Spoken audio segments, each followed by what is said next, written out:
విపత్తుల సమయంలో అందరూ సహాయం చేస్తుంటే వైసీపీ నేతలు మాత్రం రాజకీయాలు చేస్తున్నారని మంత్రి మండిపల్లి రాంప్రసాద్ రెడ్డి ఎద్దేవా చేశారు.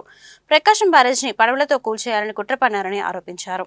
మంగళగిరిలోని టీడీపీ కేంద్ర కార్యాలయంలో నిర్వహించిన మీడియా సమావేశంలో ఆయన మాట్లాడారు. ప్రజలు కష్టాల్లో ఉంటే జగన్కు రాజకీయాలు కావాల్సి వచ్చిందా? స్వాతంత్ర సమరయోధుడు జైలులో ఉన్నట్లు నందిగం సురేష్ను పరామర్శించారు.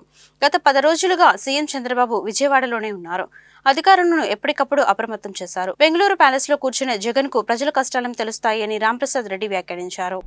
వర్షాలతో ప్రకాశం బ్యారేజ్ పూర్తిగా నిండిపోతే ఆ బ్యారేజ్నే నామరూపాలు లేకుండా చేయాలని కుట్ర పందింది ఎవరో మీ అందరికీ తెలియజేస్తున్నాం.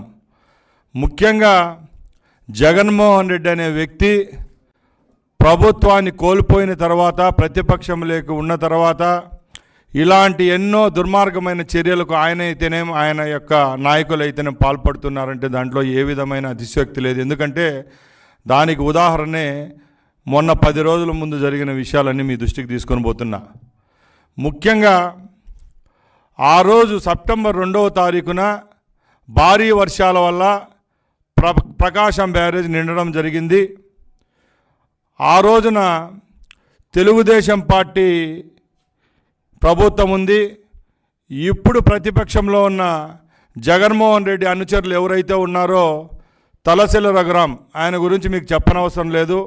గత 5 సంవత్సరాల ముందు ప్రభుత్వం ఎప్పటి నుంచి ఉన్నిందో అప్పటి నుంచి ఇప్పటి వరకు కూడా జగన్మోహన్ రెడ్డికి పర్సనల్ అసిస్టెంట్గా ఒక ఎమ్మెల్సీగా వ్యవహరిస్తున్న అతను తలసిల రఘురాం అంటే.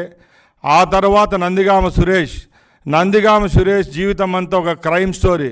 ఎందుకంటే ఆ రోజు తెలుగుదేశం పార్టీ ఆఫీస్ పైన దాడి చేసిన దాంట్లో ముఖ్య కుట్ర పొందిన వాళ్ళలో ముఖ్య వ్యక్తి ఎవరన్నా ఉన్నారంటే అది ఆయన నందిగామ సురేష్. ఈరోజు ఆయన కటకటాల పాలవడం కూడా జరిగింది. అలాగే వాళ్ళ కోమటి రామ్మోహన్, ఉషాద్రి వీళ్ళంతా పక్కా వైసీపీకి చెందినవారు కాదా అని నేను జగన్మోహన్ రెడ్డిని అడుగుతున్నా. మీరు చేసింది ఏంటంటే తెలుగుదేశం పార్టీ అది ఇలాగే కంటిన్యూ చేస్తే మీ 11 కూడా ఒకటిగా నిలిచిపోయే రోజు వస్తుందని చెప్పి నేను హెచ్చరిస్తున్నాను. అలాగే ఈరోజు కొన్ని విషయాలు మీ దృష్టికి తీసుకొని పోవాలా. ఈ ప్రభుత్వం ఏర్పడి 3 నెలలు అయింది. ఏ విధమైన కుట్రలు లేవు. ఈ రాష్ట్రంలో ఎక్కడ చూసినా సుభిక్షంగా ఉన్నారు.